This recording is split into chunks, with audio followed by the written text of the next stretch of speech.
William Morrow and HarperAudio present The School of Mirrors, a novel by Eva Stachniak, performed by Ell Potter.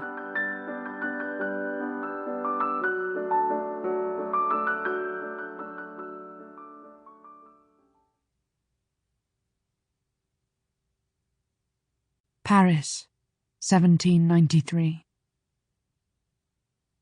She runs after the tumbling cart, her heart tripping, racing, tripping again. The morning is crisp, the sky robin's egg blue. The streets are empty. Houses are shuttered, doors locked. Here and there chimneys belch plumes of thick smoke. Traitors are burning their sins, she has heard.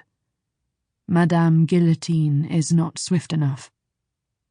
The cart, pulled by a single horse, sways. The man on the cart, his once black hair streaked with grey, is holding fast to the side. His eyes follow her, not letting go, not for the shortest of moments. On the Quai d'Orsay, slippery from the night's rain, she glimpses an old bony woman huddling in the doorway. On the Pont de la Concorde, a hunchbacked beggar, a bulging sack flung across his chest, is poking through a pile of rags. In the Place de la Révolution, the cart slows.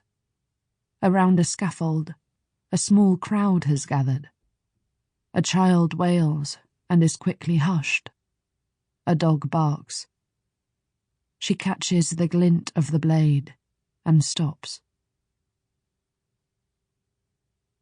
Part 1.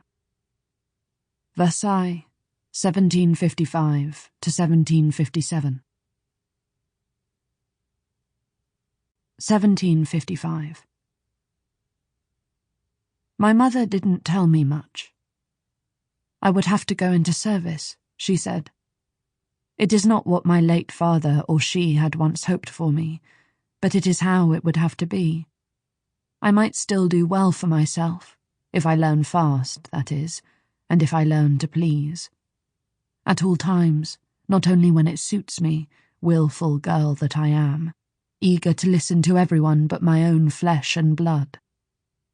Should I have guessed what bargain she had struck for me? Perhaps, but I was still a child, even if I had turned 13 already. I didn't know how to spot danger in the silence between words.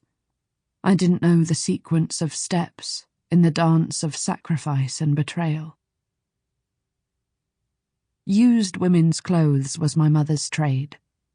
Old taffeta dresses frayed at the hems, underarms rotten with sweat, fancy court robes once embroidered with silver and gold, now deprived of adornment, the torn muddy skirts of suicides fished out of the river. I hated it when she brought them home to sort and mend, soaked through with the stink of their previous owners, filthy, infested with fleas. We lived on Rue Saint-Honoré by then, on the 5th floor of a building overlooking the 15-20 market. In our old house, on Rue des Jardins, Papa had his own printing shop, where he printed and sold pamphlets and books, and we all lived in an apartment above it. Here our rented room was divided with strings on which I hung laundry to dry. We slept on folding beds, my brothers on one, Maman and me on another. We ate on Papa's rickety workshop bench, which doubled as a sewing table. We cooked our meals in the communal kitchen downstairs, with its smoking fireplace and damp, mouldy walls, a place of constant quarrels over firewood and cooking space, and sometimes of blatant thievery.